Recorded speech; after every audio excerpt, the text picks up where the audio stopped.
GoGo and Socks, they're the kings of the street, living for adventure with every heartbeat. Together they stand, their bond is so strong, traveling town to town, helping right what is wrong. Book 9. GoGo and Socks, The Mystery of Bloodfang Isle. By Paul Rumfeld. The sea narrowed into a corridor of jagged black teeth as Socks and GoGo sailed into the serpent's teeth. The cliffs ahead rose like the open jaws of a fossilized beast, red at their edges where iron tinted the foam. Even the wind tasted metallic. GoGo, one paw on the tiller and the other clutching the strap of his worn leather satchel, grimaced. Charming! Looks like the island's trying to eat us before we even say hello. He gave the cliffs a polite little wave anyway, because GoGo believed in manners even when rocks had bad attitudes. Socks, perched on the bow with her tail wrapped elegant as a ribbon, watched the water with unblinking amber eyes. Islands don't bite, she said. but something here has a habit of making boats disappear. They rounded the last fang of rock and slipped into a quiet cove. The beach was narrow, armored with tide pools and black pebbles. Farther up, a cluster of huts clung to a notch in the cliff like limpets, small snails. Smoke lifted in straight, nervous threads. A bell clanged once. Figures stepped from doorways. A woman with a sea-worn face and hair braided with shell beads came to meet them. A spear balanced easily in her hand. "I'm Mara," she said. Her eyes flicked over GoGo's satchel, bulging with unidentifiable lumps, then settled on Socks as if weighing them both. "If you've any sense, you'll take the tide and leave before dark." We have some sense, GoGo said cheerfully, patting his bag. but not enough to leave without asking why. Mara's mouth crooked. "Then you'd best come up. It's a long tail, and the tide waits for no one, except the wrong kind of callers." They followed her up a staircase hewn into the cliff. From the ledge, the island unfurled. A serrated ridge of jungle, a spine of stone, a scatter of broken columns where a city had once met the sea. The wind carried a faint thudding, slow, patient, far away. Socks's ears angled. That's not waves. Mara didn't look surprised. "No, that's the drum." Mara replied. In a cliff hall lashed together from timbers and driftwood, they met Elder Joran, a barrel-chested man whose hands were scarred with rope burns. Around them, maps were carved into the walls. Currents, reefs, and one great spiral etched into the stone and circled in red. The blood spiral. Joran said when he caught Socks studying it. A whirlpool that opens on red tides. Old folk say it leads to Eurothus's gullet. You wrote this? GoGo asked, digging a small notebook out of his satchel to scribble a quick drawing of the spiral. "Our island's mistake. Mara said. Or our guardian, if you believe the old clan's chant.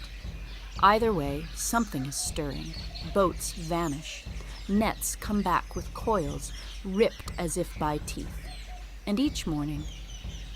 She pushed a plank aside, revealing the outer wall, where a fresh carving gleamed black. A serpent coiling around a ship, its maw open. "This..." Socks stepped close. The cut lines were crisp as if polished. She sniffed. Tar. Obsidian dust. Fresh, Socks murmured. not the sea's handwriting. Joran thumped his fist against his thigh. We call ourselves the Cliff Wardens. Our grandparents turned away from the old serpent rites after the Red Night. We keep watch, we mend, we warn sailors off. But these marks, these vanishings, some among us whisper the old clan returned. Some say it's outsiders in masks. I say the sea's warning is being forged by mortal hands to look like a god's. Then let us see those mortal hands. Socks said. Where were the last boats lost? Mara pointed toward the reef line. "Past the Temple of Fangs, near the teeth's southern cut. The currents twist like snakes there. We keep our young away. Sadly, one of our more adventurous young girls, Ika, disappeared not long ago. Some fear that she went looking in places she should not have gone. GoGo grimaced.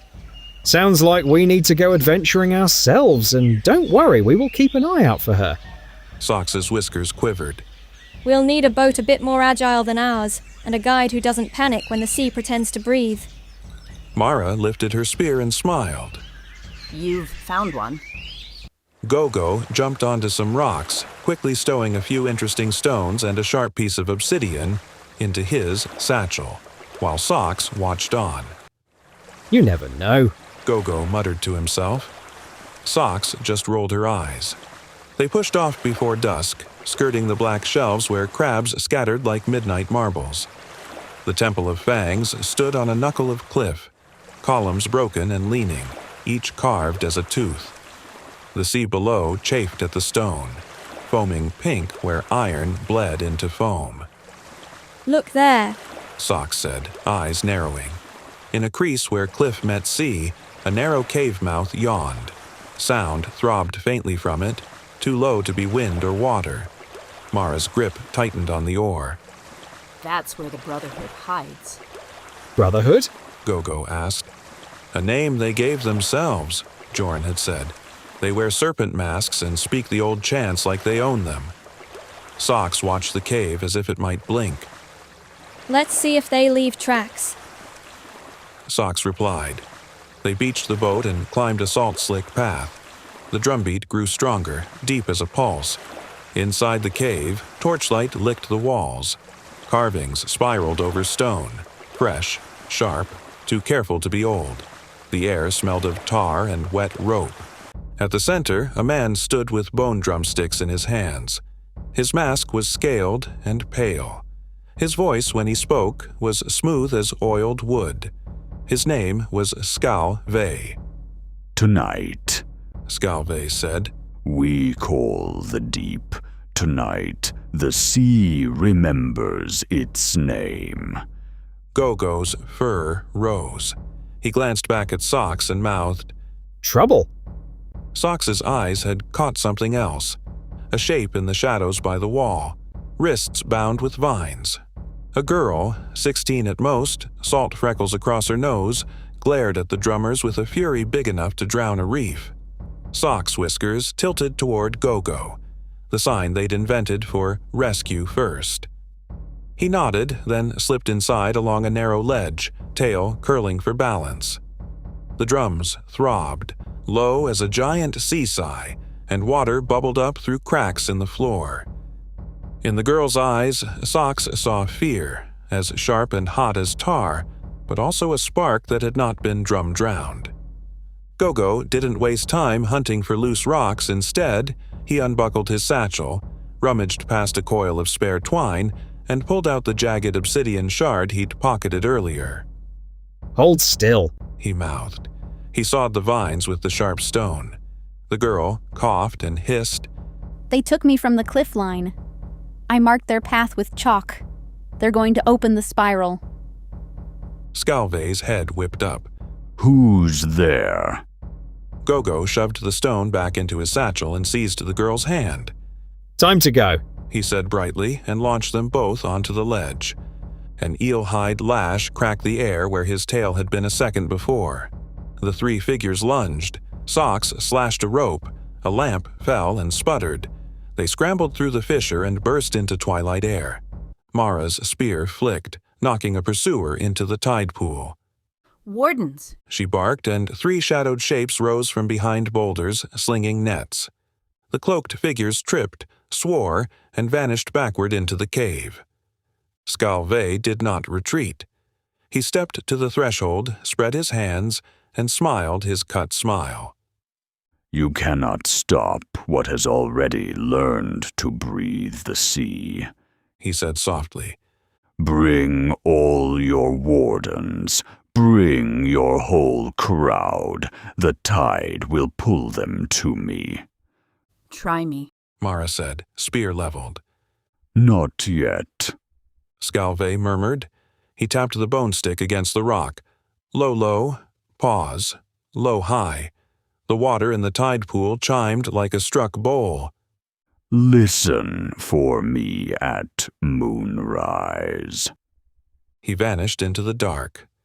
Ika led them to a stash of chalked stones hidden in a crevice. Each was marked with a spiral like a thumbprint. Left these as I was dragged. She said. Thought no one would notice. But you did. Socks touched her forehead to Ika's knuckles, the cat's version of a vow. We notice, said Socks. Back at the cliff hall, wardens clustered around the table. The drumbeat from the cave thudded at the edge of hearing like a heart 1 story over. Joran listened, jaw clenched. We can fight them, a young warden said. Drag them out, smash their drum. And what if the smashing finishes what they began? Mara countered. That rhythm isn't just for noise, it rides the tide. It's meant to open something. Socks traced the spiral on the wall map with 1 paw. Scalve isn't pretending. He believes. He thinks waking Arothis will fill your nets and scare off your enemies. Will it? Someone whispered. Fear made a small sound. GoGo hopped onto a barrel. Here's what we know. Those carvings on your walls, human hands. That drum, human hands. The vanishings, boats cut loose, nets torn, signs left to frighten and to call. But the sea is listening because the sea always listens. If we break the call wrong, we'll be the ones shouting into the open mouth. Joran closed his eyes. So we do nothing? Socks's tail flicked. We do something precise. She padded to the edge of the table and tapped the etched spiral. Scalve's pattern is a lure, the old clan's call. But a call can be answered. Drums can sing back. We need a counter-rhythm to close what he opens. Mara frowned. You're a cat. She's a detective. GoGo said, grinning. And I'm a very loud monkey with a bag of tricks. He patted his satchel for emphasis. Socks's whiskers angled in amusement. The sea doesn't care what we are, but it cares about timing, tides, beats. If the blood spiral opens on a red rise, we must meet it with the silence between beats, the unsound. We'll need 2 things, the cliff echo and the temple's stones. Echo cave. Ika said quickly. There's one under the temple with a ceiling like a bell. My mother says it rang in quakes. Sound lives there. We'll also need the bones, an old warden murmured, voice gone hollow. If this is about ending a pact, you lay the bones to rest. The hall went still. Everyone knew which bones she meant. The serpents, someone breathed. The ones in the temple vault. Joran rubbed his temples. We kept them as a warning, not a prize. Mara's hand found his forearm. Then let them warn the deep. Elder, give the word. The old man nodded once, very slowly. At moonrise, He said. we will return what never belonged to our hands. Wind clawed the cliff as moonrise smeared the sea with wine-colored light. Wardens moved like shadows, carrying bundles wrapped in sailcloth. Mara's spear gleamed once, then went black again. They slipped into the temple, boots slapping softly on old stone. The vault door yielded after a breath held by decades. Inside, the bones lay arrayed in an arc, ribs like long white oars, vertebrae like knotted wheels. Skulls, too many, were from long-ago shipwrecks. The single massive jaw, serrated like a saw, was not. GoGo stared. That's a lot of tooth. It was never meant to be an altar, Joran said, voice raw. but fear makes altars of everything. They lifted the bones onto stretchers. They moved swift and careful. Socks and Ika slipped away to the Echo Cave, a low, vaulted chamber whose ceiling shimmered with salt crystals. Socks crouched, listening. The drums from Scalve's cave thudded through the stone like a second pulse. She tasted the beats, counted the gaps. Low, low. Pause. Low, high. Ika whispered. Every song lives in its silence. Socks said. We'll answer with the spaces. GoGo bounded in, breath fogging. He had dragged an old water barrel into the center, but the eel-hide top was loose. It needs to be tight. Socks warned. I'm on it. GoGo said. He swung his satchel around and dug in with both hands. Fishhook. Shiny rock. Ah. He triumphantly pulled out a handful of wooden pegs he'd swiped from the broken loom in the village hall. Working quickly, he used a stone to hammer the pegs into the barrel's rim, pulling the eel-hide taut until it hummed like a plucked string. He tucked the hammerstone back into his bag with a satisfied pat. He struck 2 low notes, then waited, head cocked. The cave breathed back to him his own heartbeat, measured and deep. Okay, He said, checking his satchel buckle was tight. let's talk to a whirlpool. Moonrise set the cliffs the color of deep red dusk. The blood spiral awoke, first a tremble, then a slow turning, then the sea lowering itself in a courteous bow to a mouth that yawned in its center. Above, storm seabirds wheeled, their calls thin and frantic. Skalve stepped out onto the temple threshold, his drumsticks held like commandments. His cult ringed the courtyard, faces masked with serpent scales. From below, wardens slipped onto the lower ledges, bearing bones. Skalve raised his bone sticks. Urothus, hear your children. His first strike landed like a stone thrown into a deep well. The second followed, then the pause. Then the higher note blew hot on the air. The sea shivered. Foam drew back as if in breath. Now. Socks said. GoGo struck the barrel twice, low and lower, and held his arms wide. He waited, every muscle screaming to strike again. The cave took his restraint and made a miracle of it. The silence hung like a weight. When he brought the next note, it was not high. It was the absence of high, the echo of waiting. Socks and Ika left to join the wardens while GoGo kept working the drum. The spiral hesitated. Skalve faltered only an instant, then struck harder. Water sloshed up the temple's steps. Mara raised her spear.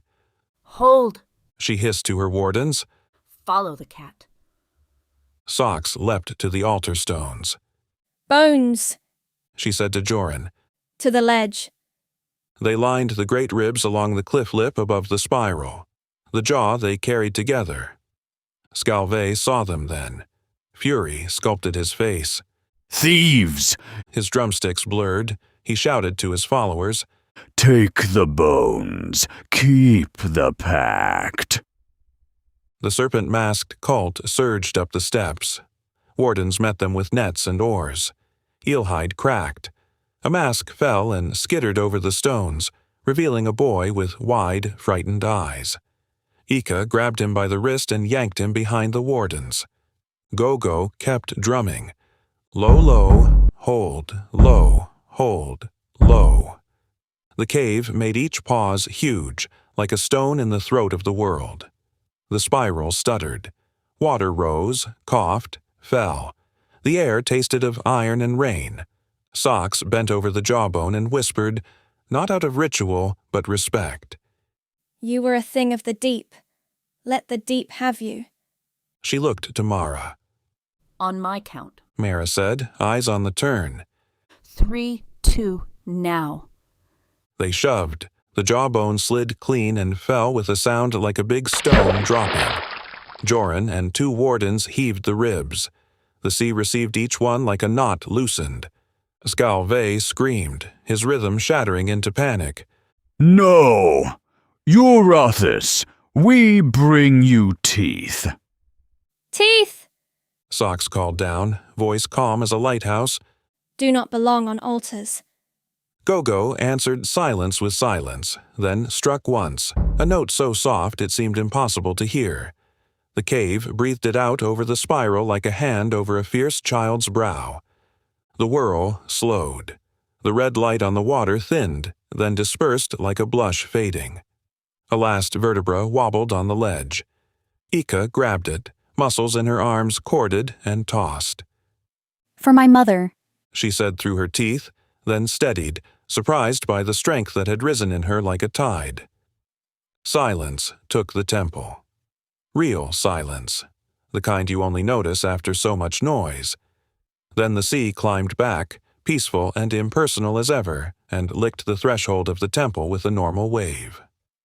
Skalve stood alone with his drumsticks, the bone tips dull now. He swayed as if the floor had moved under him. We were promised, He whispered, lost. He said we were promised. Joran stepped forward. He did not lift his hands to strike. He opened his arms as if he could gather a storm. We were promised by fearful men. He said.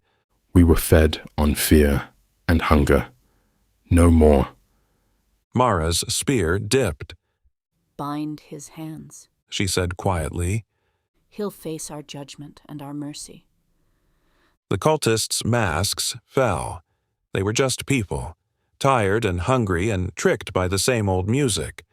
Wardens cut their lashings, took their knives, and passed them water. GoGo, his hands, shook. Socks pressed her forehead to his knuckles again, and his breath steadied. Bananas. He said faintly. I need 15 bananas. You'll have 20. Socks said, very solemn. Good, GoGo mumbled. because I'm out of reserves. He lazily flipped open the flap of his satchel, reached in, and pulled out a single, sad, bruised banana peel. GoGo! Dropped it onto the stone floor. He stared at it mournfully. Emergency rations. Depleted. Socks nudged him, the corner of her mouth lifting. Come on. I suspect the wardens have full pantries. Morning came like a blessing. The red of the cliffs went rosy under a mild sun. Gulls called rude jokes to one another. The water lay smooth as hammered tin. On the strand below the temple a small miracle waited.